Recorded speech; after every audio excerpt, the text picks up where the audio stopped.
Assalamualaikum warahmatullahi wabarakatuh. Alhamdulillahirrabbilalamin wabihi nasta'in ala umuri dunya waddin wassalatu wassalamu ala asrofil mursalin Sayyidina Muhammadin wa ala alihi washabihi ajma'in. Baik, perkenalkan nama saya Nadidia Gisa Viola dengan NIM 11230183000046. Di sini saya akan memaparkan materi mengenai memperbaiki nilai-nilai moral dalam pendidikan modern.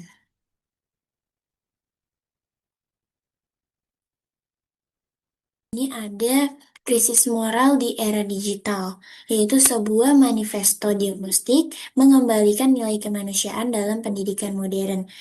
Nah, dari judulnya, kenapa ya kita harus mengembalikan nilai kemanusiaan dalam pendidikan modern? Karena ada seseorang berkata bahwa ketika kemajuan teknologi melampaui kedewasaan moral, pendidikan kehilangan esensi utamanya. Apa sih yang dimaksud? Nah, di sini ada gejala modern. Apa yang hilang dari ruang kelas kita? Nah, apa aja sih yang hilang atau mulai terkikis dari kepribadian kita masing-masing atau manusia? Yaitu ada plagiarisme digital dan ketidakjujuran.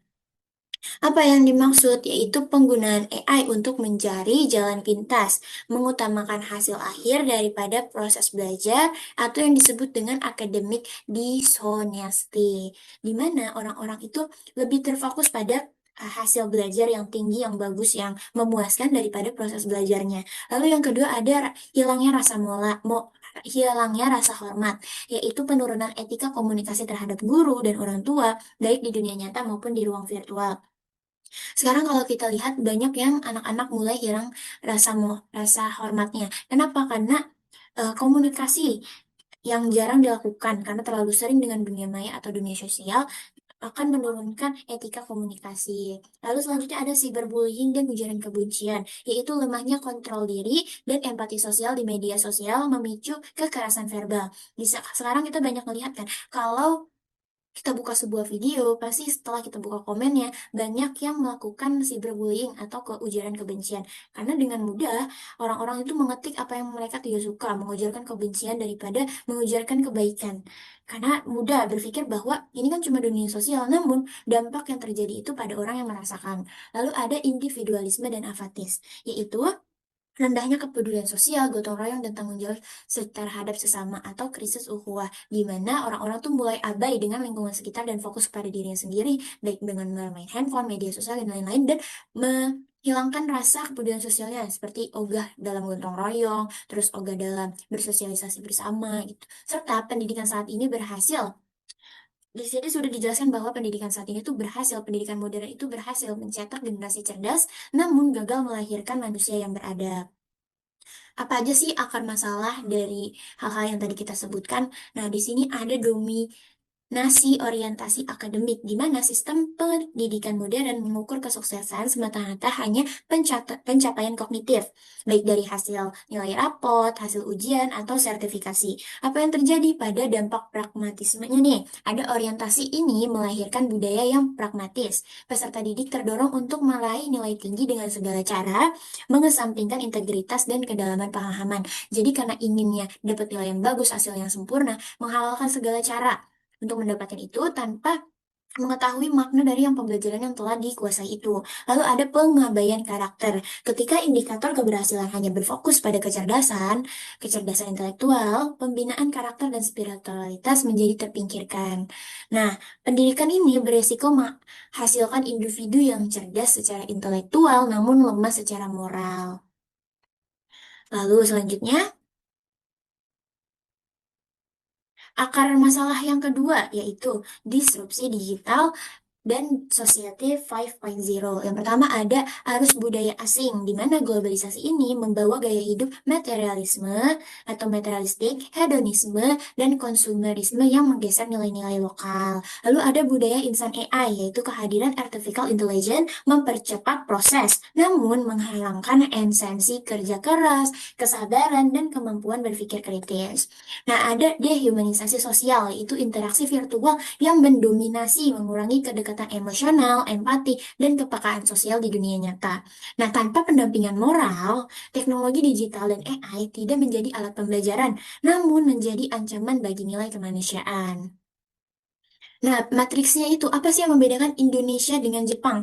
Nah, dalam segi budaya, Indonesia itu mempunyai individualistis dalam konteks belajar, variasi budaya yang kaya dan beragam. Sedangkan di Jepang, harmoni berkelompok, kolektivitisme, dan perbaikan keberlanjutan. Jadi, misalnya ada yang jelek di kurikulum sebelumnya, tidak diganti namun diperbaiki. Nah, kekuatannya Indonesia ini fleksibilitas tinggi dan ruang untuk kreativitas atau kurikulum merdeka. Sekarang kita pakai kurikulum merdeka yang mengedepankan 4C, kreatif, kritikal, komunikasi, dan collaboration. Itu bagus karena student center kan. Jadi siswa diharapkan bisa mengembangkan dirinya sendiri. Sedangkan di Jepang, struktur yang jelas atau listen study, yaitu kolaborasi guru yang kuat menghasilkan yang terukur. Jadi kalau di Jepang masih terfokus pada guru. Jadi guru itu memiliki peran penting karena memiliki hasil yang terukur. Jadi guru dapat mengukur nih, kalau ada yang kurang bakal ditambahin, kalau ada yang lebih bakal dimaksimalkan. Nah, kelemahannya kalau Indonesia itu inkonsistensi kualitas pendidikan, kurangnya tradisi kolaborasi profesional antar guru yang mengakibatkan seperti misalnya karena terlalu student center, guru menjadi abai dalam perannya sebagai kolaborasi atau sebagai orang yang bisa mensituasikan lingkungan tersebut. Kalau di Jepang, tekanan akademik yang tinggi atau examination hell yang memicu stres. Nah, karena eh, Jepang itu tinggi dalam pendidikannya, jadi akan sedikit tertekan siswa-siswanya yang dapat memicu stres. Nah, Indonesia ini tidak bisa sekadar menyalin sistem Jepang, tapi kita harus mengadaptasi pendekatan kolaborasi tersebut dengan nilai-nilai Pancasila dan kearifan lokal.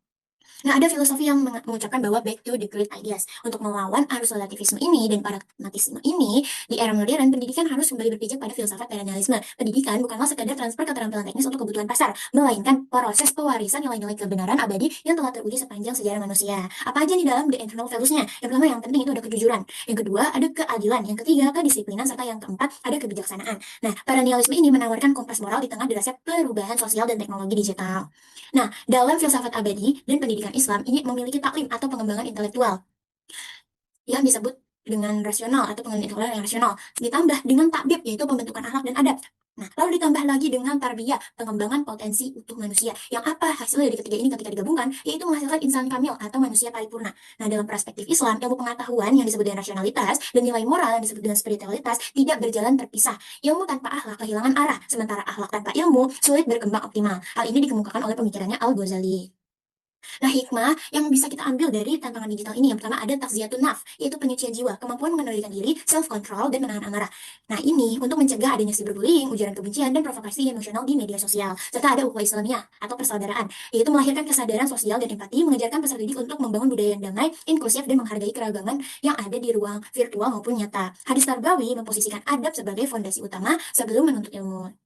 Nah, ada pendekatan presentis atau tanggung jawab bersama. Ada tanggung jawab dalam pendidikan. Yang pertama ada keluarga, yaitu madrasah pertama. Yang kedua ada sekolah sebagai pusat internalisasi, serta masyarakat sebagai ekosistem pendukung. Keluarga itu sebagai madrasah pertama yang memperkuat komunikasi intensif, pengawasan di anak kita berada di rumah. Kalau sekolah yang berada di sekolah mengedepankan praktik nyata dibandingkan teori hafalan. Kalau masyarakat menciptakan lingkungan sosial yang inklusif dan gotong royong, jadi menyediakan figur publik yang positif yang bisa diikuti oleh si siswa dalam pendidikannya. Nah, ada guru sebagai murabi, yaitu bukan sekedar pengajar, lalu keteladanan moral, ukhuwah hasanah, dan pembimbing rohani yang berfungsi sebagai murabi. Karakter lebih mudah dibentuk melalui keteladanan daripada melalui ceramah. Jadi percuma ceramah panjang kali lebar tanpa adanya kegiatan atau tindakan, karena sesuatu keteladanan itu dilakukan lebih mudah dibentuk melalui keteladanan atau eh, pengulangan habit daripada melalui ceramah. Nah, apa sih Kompas di era AI ini? Yang pertama, AI bisa penegakan regulasi etika. Sekolah harus memiliki aturan yang jelas tentang penggunaan AI di internet, mencegah plagiarisme digital sambil tetap mendorong inovasi. Jadi bukannya AI ini dilarang ya, tapi memiliki batasan atau aturan yang tepat. Lalu ada kritis dan bertanggung jawab. Peserta didik harus dilatih untuk memfilter arus informasi, menyampai privasi digital, dan menghargai kekayaan intelektual. Jadi eh, harus kritis dan bertanggung jawab dalam penggunaan AI. Nggak boleh sembarangan asal ambil dan comot. Teknologi sebagai alat bukan tujuan. Nomor tiga, memastikan bahwa kemajuan teknologi ini diimbangi dengan kebijaksanaan. Jadi teknologi itu harus digunakan untuk kemaslahatan umat, bukan untuk memanipulasi atau merendahkan martabat manusia. Nah, manusia memanusiakan manusia secara utuh. Investasi terbaik sebuah bangsa bukanlah sekedar pada infrastruktur teknologi, melainkan pada karakter generasi mudanya dengan mengintegrasikan nilai abadi perennialisme dan pendidikan Islam. Jadi intelektualitas tanpa moralitas adalah kehancuran. Pendidikan sejati adalah pencerahan akhlak. Nah, dari penjelasan yang tadi sudah saya sampaikan, kurang lebihnya mohon maaf. Wabillahi taufiq wal hidayah. Wassalamualaikum warahmatullahi wabarakatuh.